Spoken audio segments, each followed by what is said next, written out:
शेषार्जुनं सकलशौ रविपूर्णचन्द्रं श्रीमन्नृसिंह गुरुवर्यपदाब्जवृन्दं श्रीमन् अनन्तगुरुवर्य सुतं गुणाब्धिं सम्पत्कुमारगुरुवर्यमहं प्रपद्ये पूजन्तं राम रामेकमथनं मदराक्षरम् आर्षिकविताशाखां वन्दे वाल्मीकिकोकिलं मनोजवं मारुततुल्यवेगं जितेन्द्रियं बुद्धिमतां वरिष्ठं वातात्मजं वादयूतमुख्यं श्रीरामदूतं शिरसा नमामि.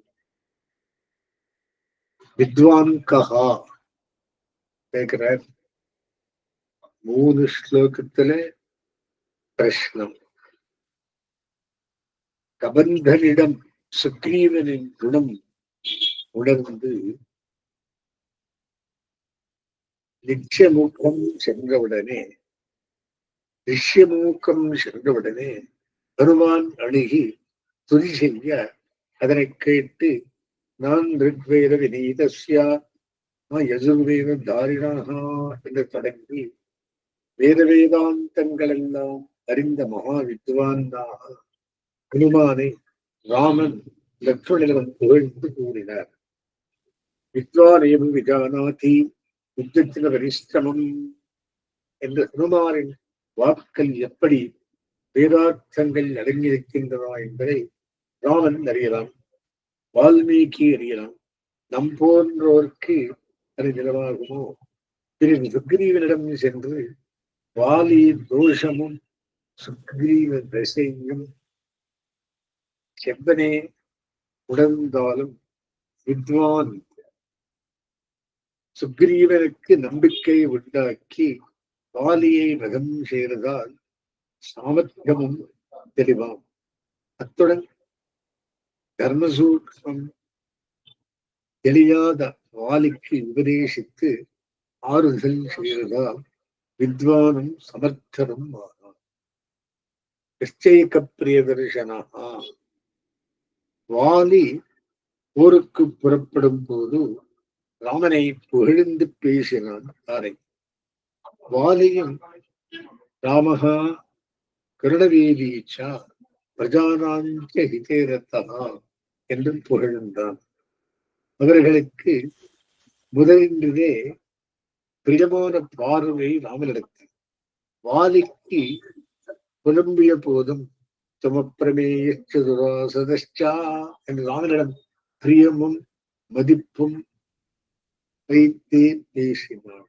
ஆகையால் விரோதம் செய்த போதும் பிரியமான காட்சியே என்பது இவரிடம் சிறப்பாகும்.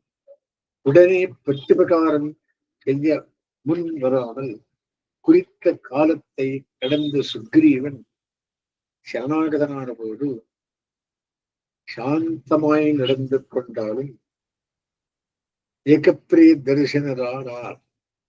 இனி சுந்தரகாண்டம். இதில் ஹனுமானுடன் பராக்கிரமமே மிகும். இது ஹனுமகாண்டம். தமக்கு உயிரான சீதா தேவியை ஹனுமார் கண்டு அவன் உயிரிழக்காமல் எல்லாம் கேட்டு காத்திருக்க வாய்த்ததால் ராமன் ஆத்மவான் ஆனான்.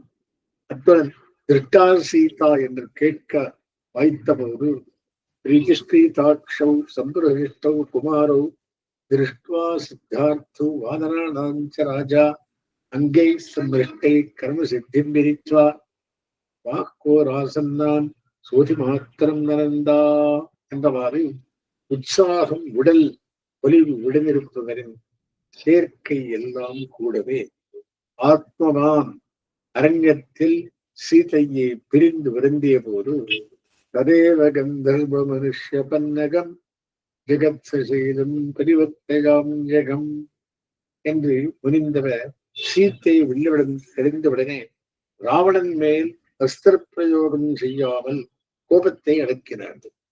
சீத்தை வேண்டிக் கொண்டபடி லங்கை சென்று வதைக்க வேண்டும் என்று தற்சமயம் ஜிதக்ரோதரானார். ஏகர ஸ்வரூதோமே பரிஷ்பங்கோ ஹனுமதகா என்று சீத்தையை கண்டு வந்த ஹனுமானை சீத்தையை போல் அணைத்தாரும்.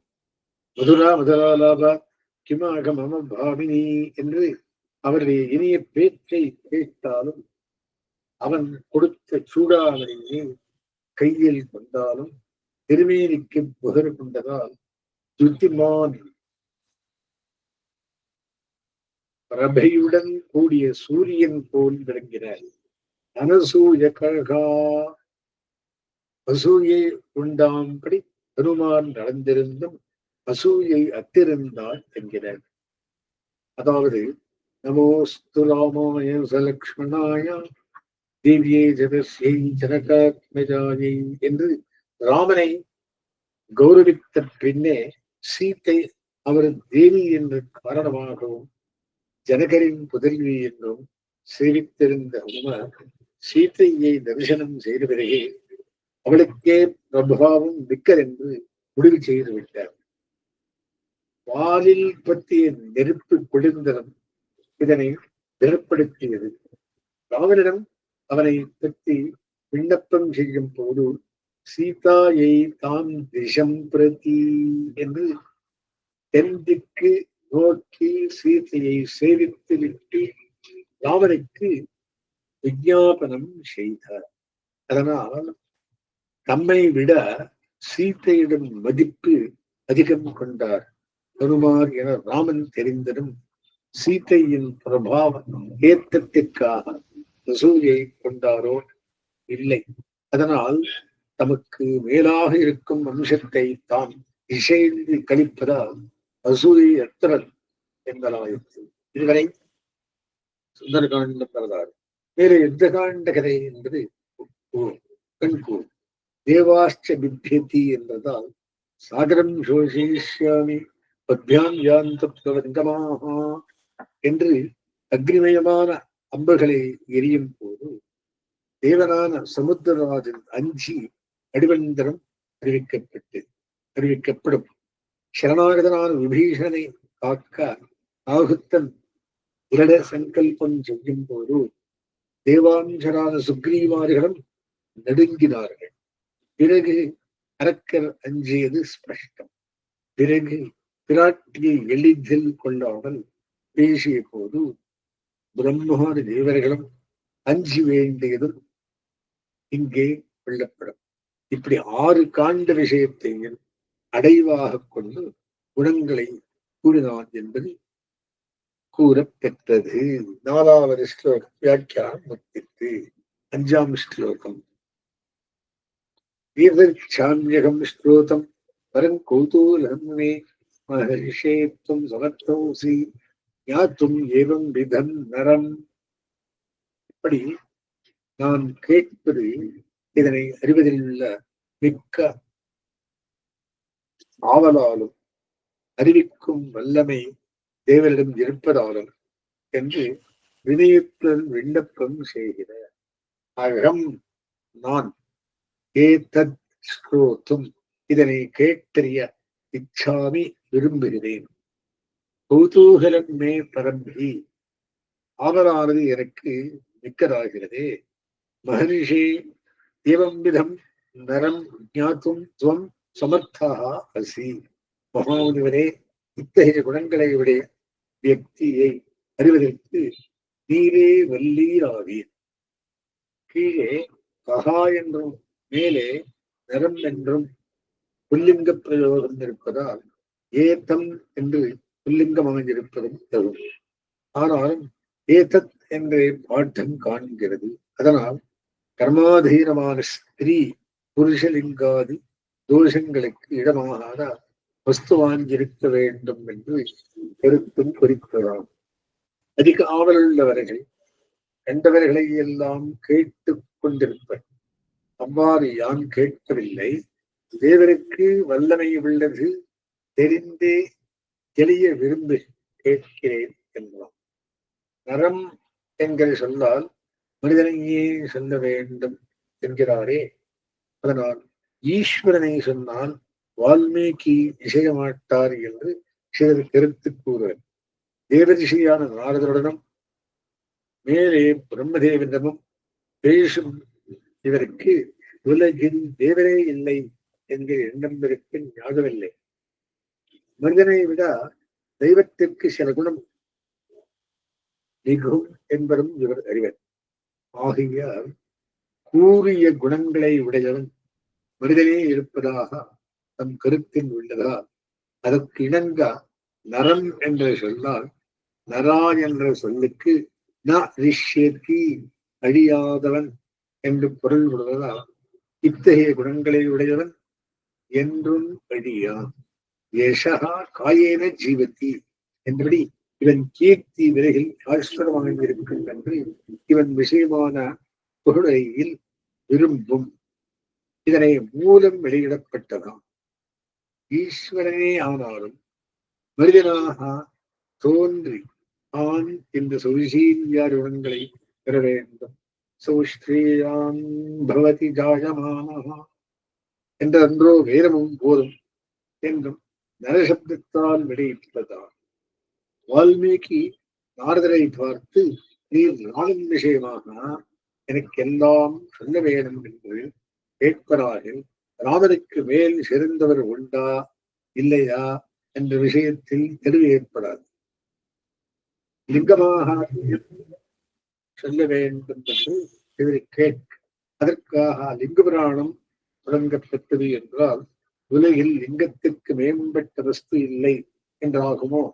ஆகையாலே வால்மீகி அவ்வாறு கேட்காமல் சிறந்த குணங்கள் எல்லாம் சேர்ந்து விளங்கும் வஸ்துவை தெரிவிக்க வேண்டும் என்று புதுவில் கேட்டது. ராமனை விட்டு வேறொரு வியக்தியை இப்படிப்பட்டதாக நாரத மகரிஷி விளங்குகிறார்கள். அதனை இசைந்து ராமனை விட்டு அங்கே ஈடுபடலும் தகும் என்று தத்துவ உணர்ச்சியில் நோக்கென தெரிகிறது. கோவிந்தராஜயத்திற்கிணங்க இங்கே ஒரு கருத்து கூற வேண்டியதாகும். அதாவது உலகில் ஜெகத்காரணமான வஸ்துவிற்கே இக்குணங்கள் கூடும்.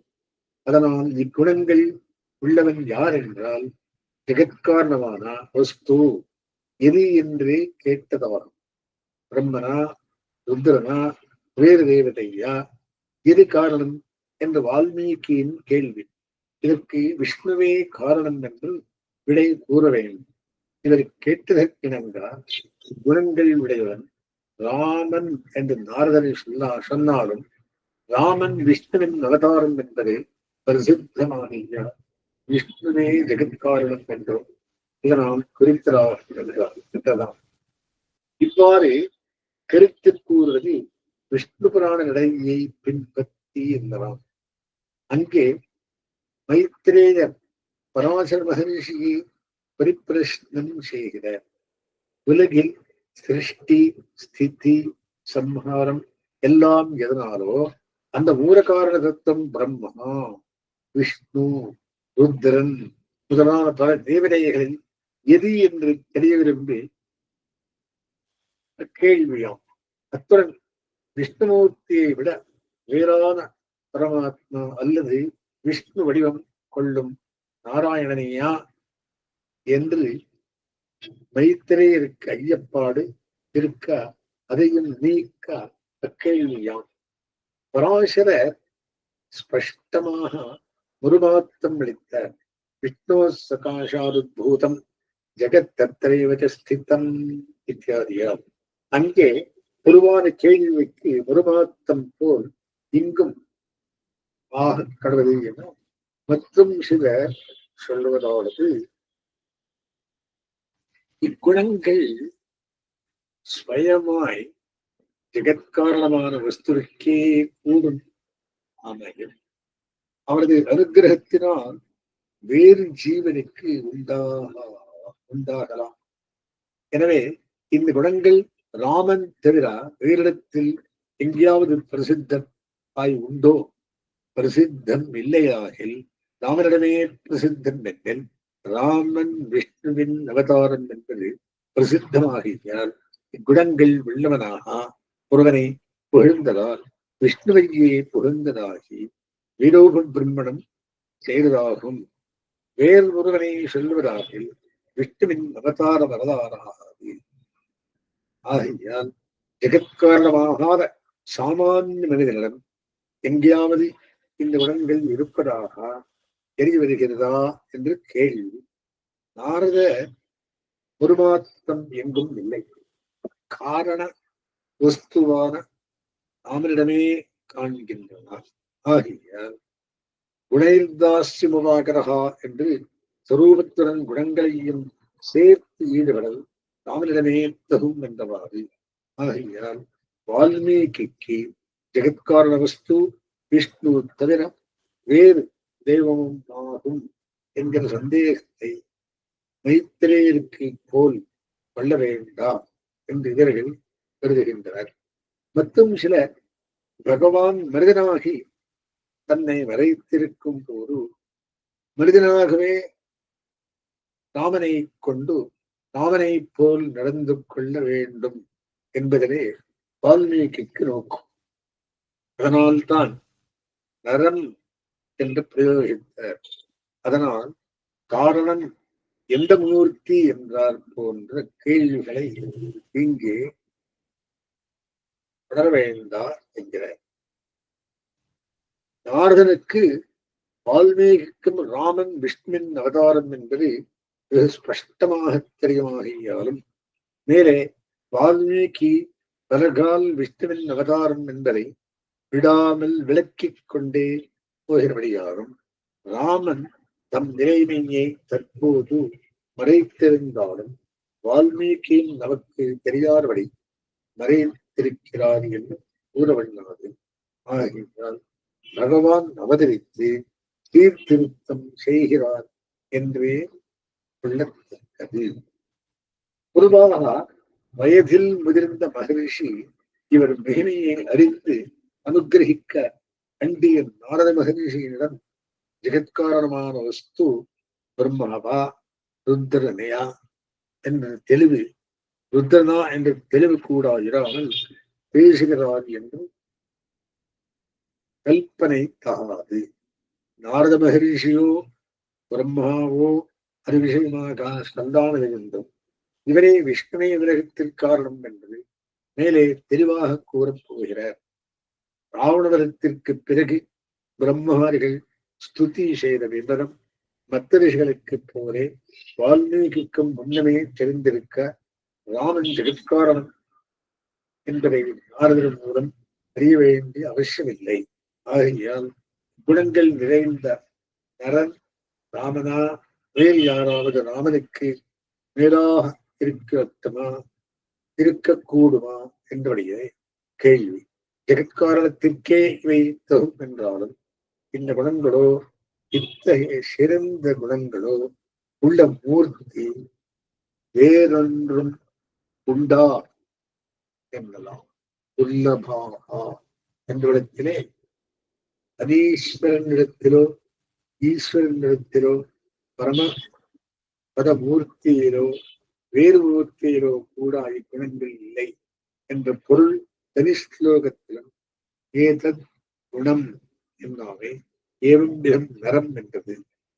இவற்றிற்கு மேலாக சில குணங்களை காட்டி வேறு ஒருவரை குறித்தாலும் சரி, என்னால் அறியப்படாத பூத பவிஷ்யத்துக்களான குணங்களையும் காட்டி ராமனே இத்தகையவர் என்றாலும் சரி, இது விஷயம் தெளிவு தெரிவிக்க வேண்டும் என்பதால் உயர்ந்த வியக்தியை எடுத்துக்கொண்டு வீரோக பிரம்மணத்திலே நோக்கு ஸ்ரீதர்மலே நம்பிகள் எம்பெருமானுக்கு ஜெகத்காரணம் விஷ்ணு என்று ஸ்ரீமத் ராமாயணம் தெளிவாக கூறுவதாக கிடையாது. சங்கேப ராமாயணத்தில் உள்ள கேள்வியையும் உத்தரத்தையும் கொண்டல்ல, மேலே ஸ்ரீமத் ராமாயணத்தில் பாலகாண்டம் தொடங்கி முடிவு வரையில் எல்லா காண்டங்களிலும் அது விரிவாக விரைக்கப்பட்டிருப்பதை கொண்டாகும். இதனை ஸ்ரீமத் வேதாந்தரீஷகன் அருளிச்செய்த அபயப்பிரதான சாரத்திலும் காணலாம். 4 சர்க்கங்களுக்கு உரையிட்ட பிறகு கோவிந்தராஜ்யத்தில் பெரிய திருமலை நம்பிகளின் உபதேசத்தை விவரிக்கும் இடத்திலும் காண்கிறோம். அடுத்த ஸ்லோகம். சுத்வா சைதத் திரிலோகஜ்ஞோ வால்மீகேஹ நாரதோ வசக ஸ்ரீயதாந்தரிகாமந்தர்யா வாக்கியம் அப்ரவீதி.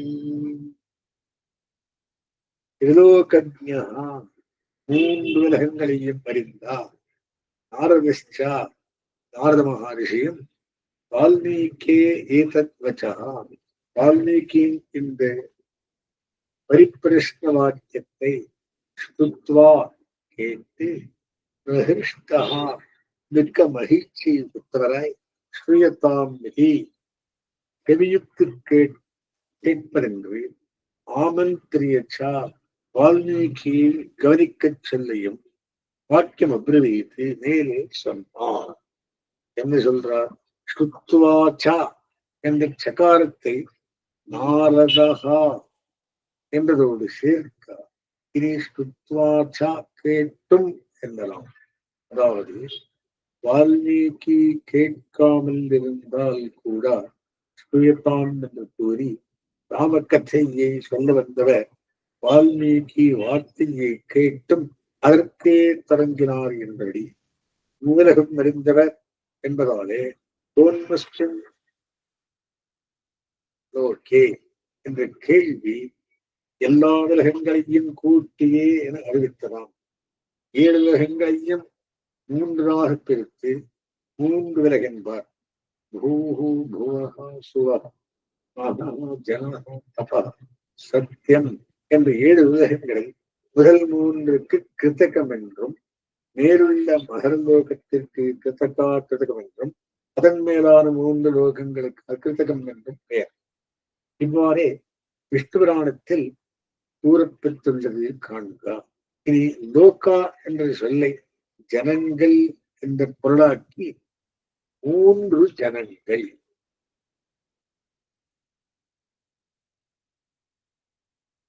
பத்த முக்த நித்தியர்களான ஜீவராசிகளை எல்லாம் அறிந்தவர் என்பதாம். எங்கும் இந்த குணங்கள் இல்லை என்று காண இப்பிரிவு உதவும். நாம் சொல்ல நினைத்ததையே நம்மை கேட்கிறாரே என்று தரிக்க பிரம்மன் எழுதிய சதகோடி பிரவிஸ்தரமான ராமாயணம் அறிந்த நமக்கு நல்ல இடம் வாய்ப்பதே என்று மிகவும் மகிழ்ந்தனர். இவம் விதம் என்றபடி இவர் அறியாத விஷயங்களை மேலே நடக்கப் போவதையும் கூறி எல்லா காலத்திலும் எந்த வருடத்தாலும் நன்கு வாழும்படி இது விஷயமாக வால்மீகி மூலம் வர வேண்டும். கிரந்தத்திற்கு சங்கேபமாக ஒரு கிரந்தம் சொல்ல வாய்த்ததற்கு விசேஷ மகிழ்ச்சி. ஸ்லோகார்த்தம்.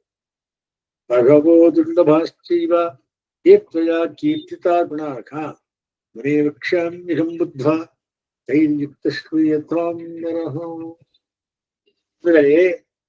உம்மால் கூறப்பெற்ற குணங்கள் எவையோ அவைகள் விபலமானவை, அரியனவேயாம், அரியனவும் மேயாம்.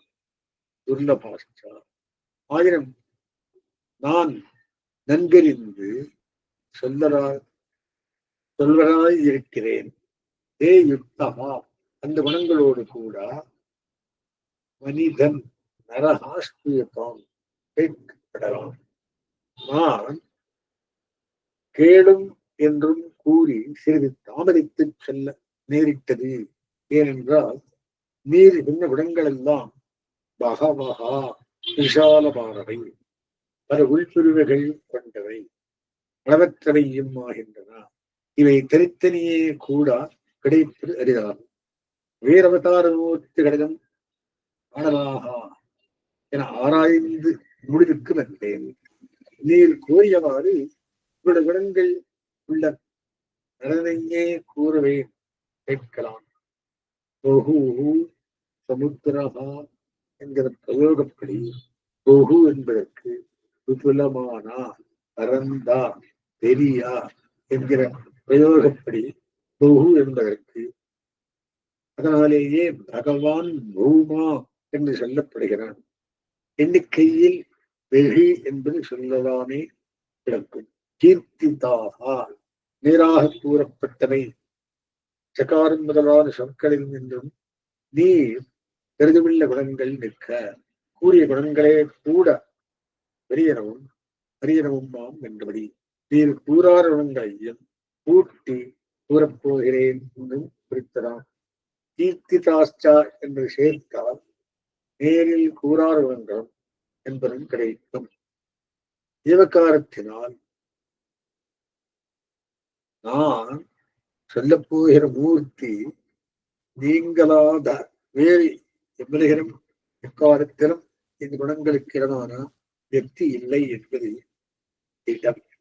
ஆகையால் நீர் நினைத்திறம் நான் நினைத்திறம் ஒன்றே என்பதாம். இக்ஷ்வாகுவம்சப்ரபவோ நாமோ நாம ஸ்மிருதः ஏதாத்மா மகாவீர்யோ திவ்யமான் ஷசிமான் வசி அஸ்மத்சமாரம்பாம் விதிசேகரமத்தியமாம் லக்ஷ்மீ வல்லபபரியந்தாம் வந்தே குருபரம்பராம்.